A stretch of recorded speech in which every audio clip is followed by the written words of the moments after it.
Picture this: a cramped apartment in a city where the rent is brutal. Three guys, one outdated laptop, a bank account with less money than most people spend on groceries in a month. No investors calling back, no customers, no real product anyone has paid for. Just an idea. And every time they explain it, people laugh.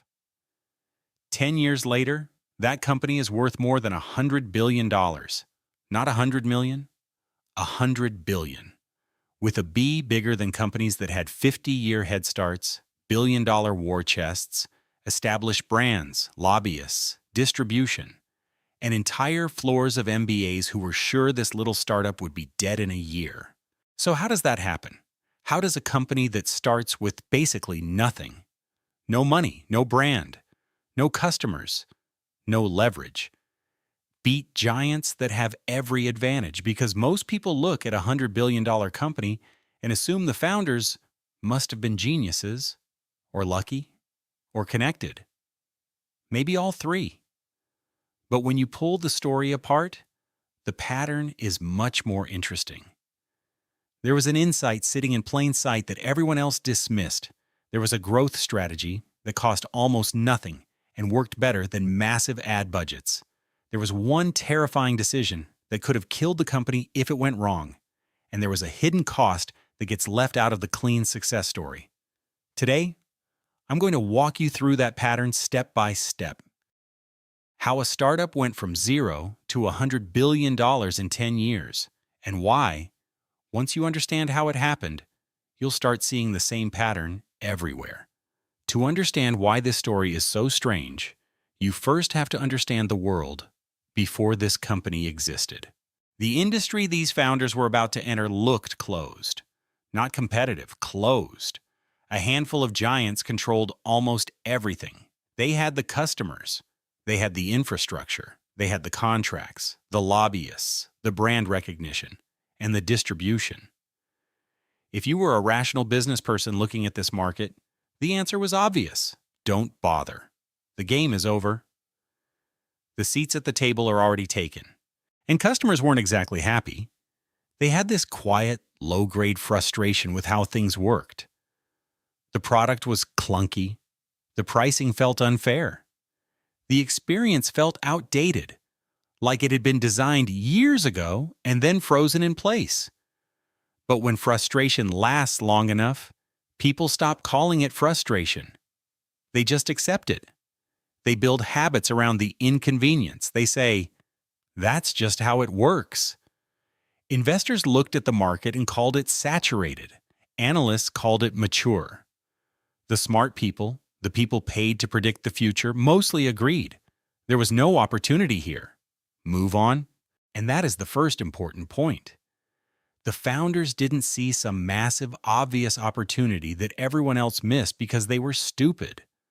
They saw something small, almost embarrassingly small, a behavior, a workaround, a thing real users were already doing because the existing products weren't good enough. Most people dismissed it as a niche, an edge case, not a real market. But the founders looked at that tiny behavior and asked a different question. What if this isn't an edge case? What if this is the future before it looks like the future? That's how companies like this usually begin.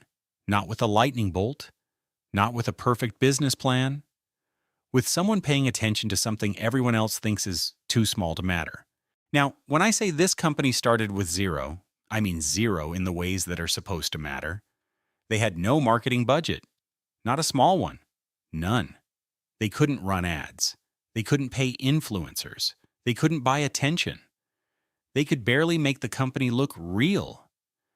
The first version of the brand looked less like a billion-dollar idea and more like something built at 2 a.m. Because honestly, it was. They had no brand. If you said the company's name to a stranger, the stranger would just stare back. Why would they know it? They had no team. It was just the founders doing every job themselves. Customer support was one founder answering emails in the middle of the night. Engineering was another founder pushing code on a laptop that sounded like it was about to catch fire. Sales was whoever had 10 minutes free. They had no network. They weren't being pulled into exclusive investor dinners. They didn't have a line of famous VCs waiting outside.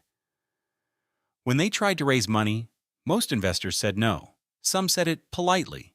Some basically laughed. So how do you build when you have nothing? You do things that don't scale. This is the part people skip because it isn't glamorous, but it's the part that matters. The founders did things that looked absurd from the outside. They messaged early users one by one. "Hey, I'm one of the founders. Thanks for signing up. What did you think?" They jumped on calls with people who had used the product for 10 minutes.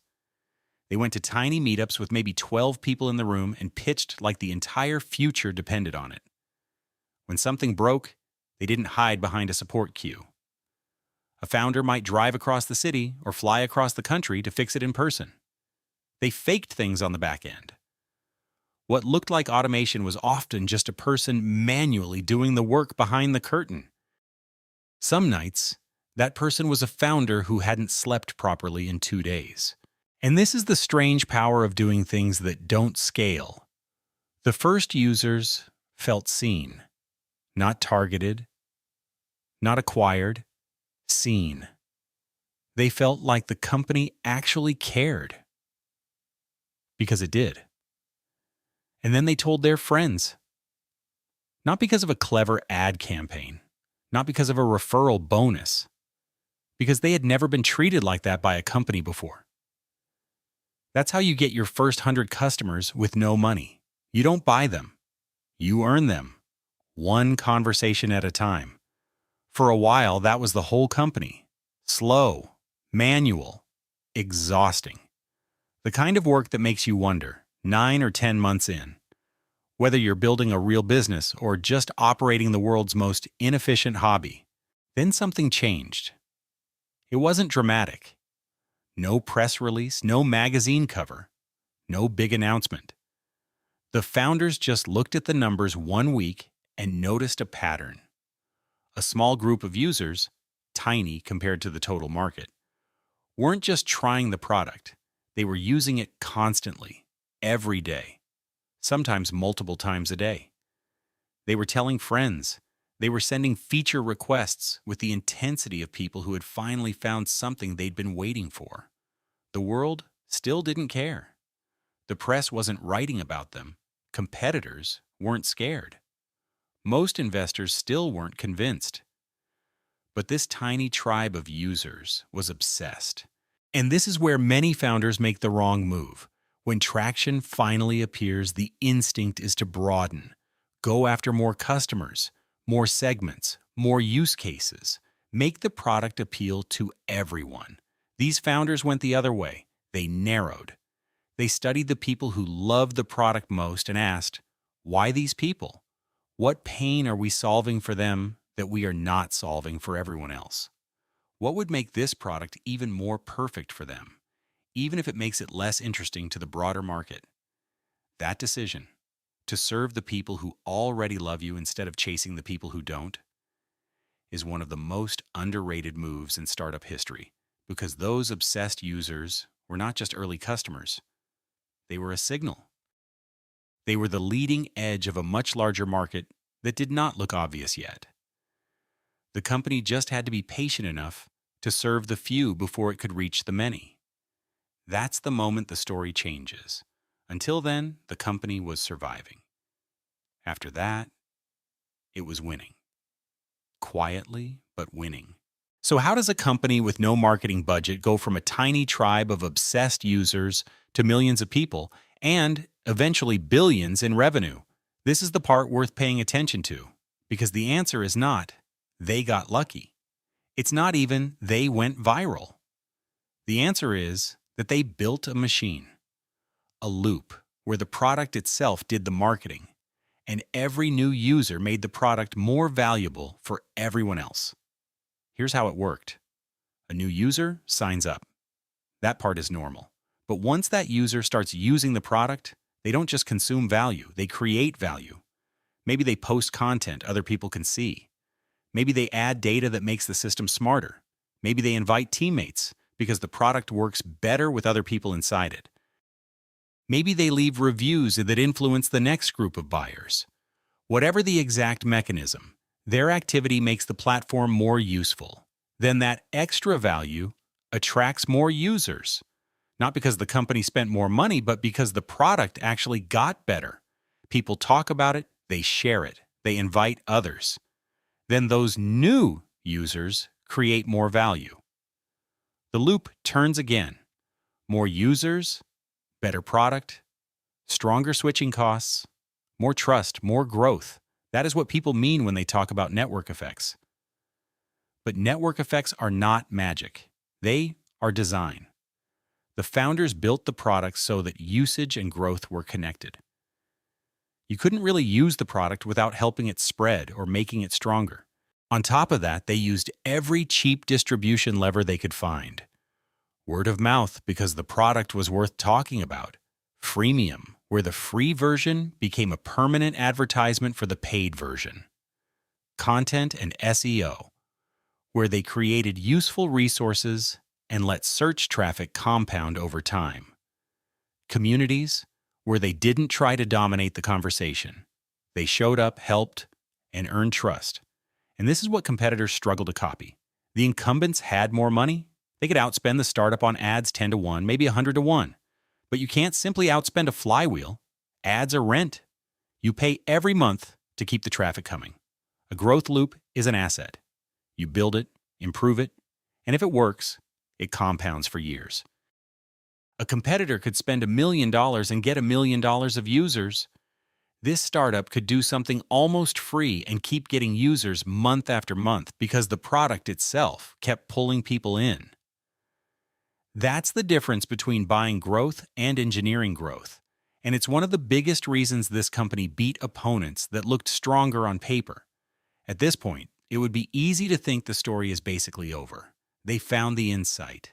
They earned the early users. The flywheel is spinning. The charts are moving up and to the right. Cue the IPO music. But hypergrowth is not the victory lap. Hypergrowth is the danger zone. Because everything that works when you are small starts breaking when you get big. The instincts that got you here do not automatically get you there. And right when this company looked strongest from the outside, it came dangerously close to falling apart. For about 18 months, people inside the company had real reasons to worry the whole thing might collapse. Most people outside never saw it. Here's what was happening. When you go from 10,000 users to 10 million in a short window, the company you have at the beginning is not the company you need a year later. Almost nothing scales cleanly. The infrastructure starts to buckle. Servers go down. Pages load slowly. Customer complaints explode. The support system that used to be one founder answering emails is suddenly drowning in tickets nobody can keep up with. The product that felt beautifully simple with 3 features now has to support 20. Every new feature creates new bugs, new edge cases, new ways for things to break. Engineers are stitching systems together with duct tape. Code written in a weekend 2 years ago is now carrying millions of dollars in revenue, and nobody is completely sure how it works. Then there's the team. The company has to hire fast, faster than it should. People who were not there for the ugly early days start joining now that the company looks like a winner. Some are great. Some don't share the original DNA. The culture begins to split. The early team, the people who slept in the office and answered customers at 2 a.m., start to feel like strangers inside the company they built. Meetings get longer. Decisions slow down. Politics, which used to feel impossible, suddenly appear. And while the inside is getting messier, the outside is getting more dangerous. The incumbents finally notice. They start copying the product. They launch clones. They have more engineers, more salespeople, and deeper pockets. Investors who were excited a year ago start asking harder questions about unit economics, revenue per user, margins, and when the company is actually going to make money. The press, after writing the love story version, begins writing the skeptical version. The narrative starts to shift. Maybe this thing is not the next great company. Maybe it's the next big bust. Inside the company, the tension is brutal. speed versus quality, growth versus profitability, founder instinct versus professional management, startup soul versus corporate discipline. Every trade-off matters, and there is no clean playbook. This is the part that breaks many startups. Not the idea, not the launch, the middle, the stage where the company is too big to behave like a startup, but too young to operate like a mature company. What saved them was not one perfect move. It was a small number of hard decisions made under pressure. They picked one metric and forced the company to align around it, even when other goals looked tempting. They said no to a deal that would have brought in huge short-term revenue because it would have pulled the product in the wrong direction. They restructured leadership in a way that was painful, political, and caused some longtime employees to leave, but it was what the company needed for the next phase.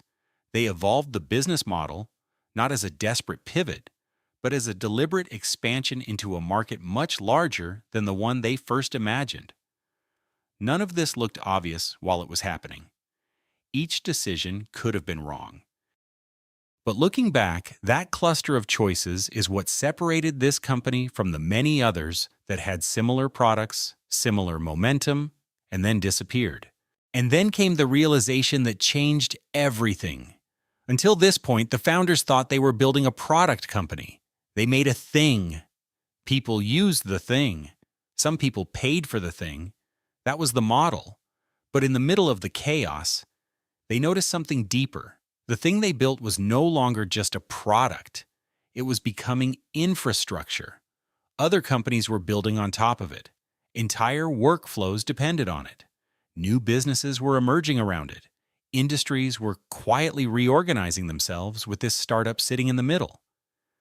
The company was no longer just selling into a market. It had become a layer of the market. That is the shift that turns a billion-dollar company into a $100 billion company. Products get replaced. Infrastructure is harder to remove. Once other people build on you, your moat is no longer just your feature set. Your moat is the ecosystem that has adjusted around your existence. Once they understood that, the strategy became clearer. They stopped thinking only about competitors and started thinking about ecosystems. They opened parts of the platform so other businesses could plug in. They invested in developers and partners because every partner made the platform more useful and harder to leave. They focused obsessively on reliability because infrastructure cannot be flaky. You can survive an imperfect logo. You can survive a clunky feature. But if companies depend on you, you cannot go down without breaking trust. The financial model changed too. Recurring revenue began compounding. Big enterprise customers, the kind that take months or years to close but stay for a decade, started signing on. Proprietary data accumulated. That data made the product smarter. The smarter product attracted more users. More users created more data. It was the same flywheel from the early days, only now it was spinning at industry scale. By the time the giants fully understood what was happening, copying the product was not enough. The product was no longer the moat. The moat was the ecosystem. The moat was trust. The moat was the fact that switching away would mean ripping out workflows, tools, data, habits, and relationships that had built up over years.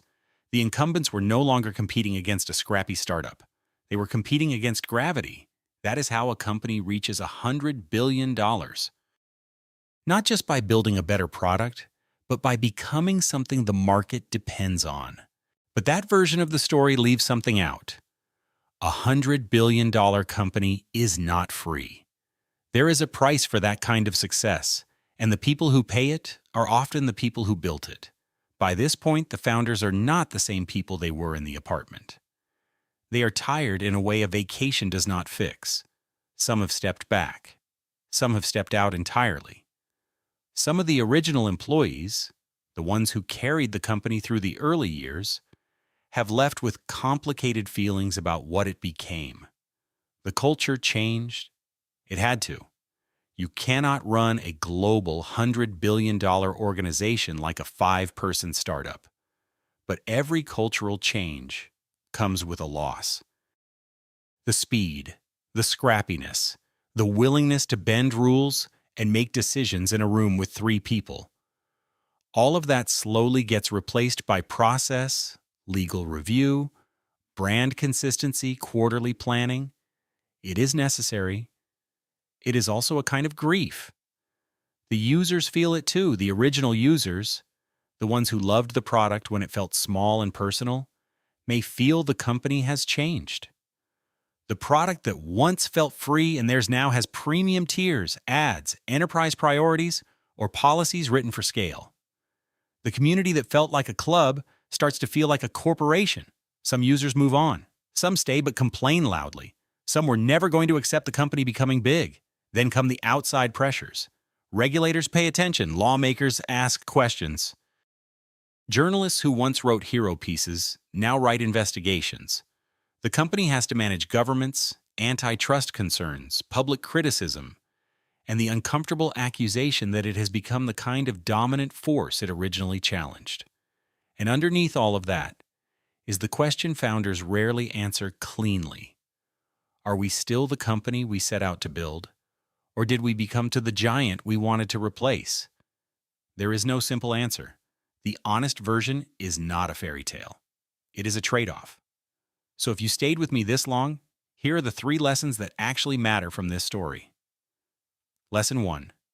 The biggest companies often start with a small, real pain, not a giant market opportunity that everyone agrees on, not a perfect pitch deck. Just a quiet frustration that real people are quietly tolerating, and one founder who takes it seriously before the world does. You do not need everyone to believe in you on day 1. You need a few people to care intensely. Lesson 2. The best growth does not come from money. It comes from designing a product where usage and growth reinforce each other. From building a flywheel, competitors cannot simply outspend. From earning trust user by user until trust starts compounding. Companies that buy growth have to keep paying for it. Companies that engineer growth build something much harder to stop. Lesson 3. Winning is not one event. It is a sequence of survivals. Starting well is not enough. Finding product market fit is not enough. Building a growth engine is not enough. The companies that reach this scale survive every phase. The early grind, the tiny tribe of believers, the explosion, the dangerous middle, the infrastructure transition, and eventually the politics of becoming a giant. Most companies die at one of those gates, the ones that don't become legends. If you remember one thing, remember this: great founders are not just the ones who start strong. They are the ones who keep becoming the kind of leader the company needs next. So that's the story.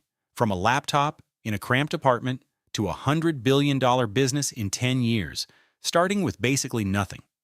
If you like this kind of business breakdown, the version that goes past the highlight reel and into what actually happened, subscribe, because the next video is the opposite of this one. It's about a company that had everything, billions of dollars, a massive head start, the smartest team in the industry, and still lost. And the way it lost is almost unbelievable. I also want to know what you think. Out of everything in this story, timing, founders, product, distribution, what mattered most? Drop your answer in the comments. I read them, and the best ones often shape future videos. And if you want to keep going now, watch the video on screen about why so many startups with brilliant products still die, because they never figure out distribution. It connects directly to what you just watched. Thanks for staying to the end. I'll see you in the next one.